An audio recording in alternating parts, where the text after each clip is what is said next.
यह कहानी मुंशी प्रेमचंद जी की एक शानदार रचना है, जिसमें एक बड़े घर की बेटी एक परिवार में बहू बनकर आती है। वह कैसे धैर्य और समझदारी से पूरे परिवार को संभालती है और किस प्रकार वह परिवार को नियंत्रित करती है, यही इसमें दर्शाया गया है। पंडित आंचल लाल एक गांव के बड़े जमींदार थे। गांव भर में उनका मान सम्मान था। उनके घर में सुख समृद्धि की कोई कमी न थी।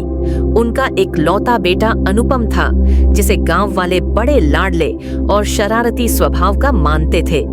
अनुपम पढ़ाई लिखाई में तो थोड़ा कमजोर था, पर स्वभाव से सीधा साधा, हठी और जिद्दी था। जब अनुपम योग्य हुआ तो पंडित आंचल लाल ने उसकी शादी बड़े घराने में करने की ठानी। खोजबीन कर उन्होंने अपनी बहू बनाई, अन्नपूर्णा। अन्नपूर्णा न केवल बड़े घराने की बेटी थी, बल्कि सुशील, शिक्षित और तेजस्विनी भी थी। वह व्यवहार कुशल थी और लोगों के दुख सुख में साथ देने वाली। गांव के लोग जब पहली बार उसे देखे तो कह उठे, सचमुच बड़े घर की बेटी है। वह साधारण कपड़ों में भी ऐसी लगती कि मानो राजघराने से आई हो। उसकी बोली में मिठास और चेहरे पर तेज। शादी के बाद धीरे धीरे अन्नपूर्णा ने अनुपम के स्वभाव को पहचाना। वह जान गई कि पति स्वभाव से जिद्दी है और गलत बात पर भी अड़ जाता है, पर उसने कभी खुलकर विरोध न किया। वह जानती थी कि गृहस्थ जीवन मान अपमान से नहीं, बल्कि धैर्य और संयम से चलता है।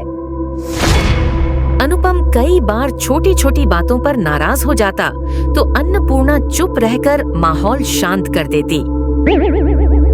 एक बार किसी बात पर अनुपम और उसके पिता आंचल लाल में तीखी बहस हो गई। अनुपम ने पिता से ऊंची आवाज में कहा, आप हमेशा मेरी बात को नजरअंदाज कर देते हैं। अब मैं आपके घर में नहीं रहूंगा। पिता ने गुस्से में कह दिया, ठीक है, जहां जी चाहे जाओ, हमारे घर के दरवाजे तुम्हारे लिए बंद हैं।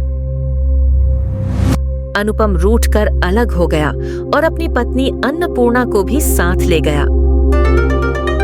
अनुपम ने गुस्से में घर छोड़ तो दिया, पर नई गृहस्थी बसाना आसान न था। साधन सीमित थे। खाना पीना, कपड़ा लत्ता, सबकी तंगी होने लगी। पर अन्नपूर्णा ने कभी शिकायत नहीं की। उसने बड़ी समझदारी और मेहनत से घर संभाला। खेत खलिहान का काम देखा, गाय भैंस की देखभाल की और थोड़ा थोड़ा करके सब चलाया। गांव में लोग उसकी तारीफ करने लगे कि सचमुच यह बड़े घर की बेटी है, जिसने मान सम्मान और कर्तव्य को इतनी समझदारी से निभाया है।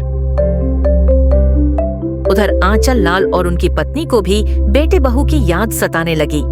वे मन ही मन सोचे कि गलती किसकी थी। एक दिन गांव में कोई धार्मिक अनुष्ठान हुआ। वहां अनुपम और अन्नपूर्णा भी पहुंचे। सभी गांव वाले इकट्ठे थे। लोग देख रहे थे कि बाप बेटे अलग अलग बैठे हैं। तभी अन्नपूर्णा आगे बढ़ी। उसने पति और ससुर दोनों के चरण छुए और बोली, पिताजी, यदि घर के लोग आपस में ही बट जाएं तो दूसरों को क्या संदेश मिलेगा? कृपा करके हमें क्षमा कर दीजिए। उसकी नम्रता और बुद्धिमानी ने आंचल लाल का दिल पिघला दिया। उन्होंने बेटे को गले से लगा लिया। अनुपम की आंखों में आंसू थे। उसने भी पिता से क्षमा मांगी। गांव में यह समाचार फैल गया कि पंडित आंचल लाल का बेटा बहू घर लौट आए हैं। सब लोग अन्नपूर्णा की प्रशंसा करने लगे।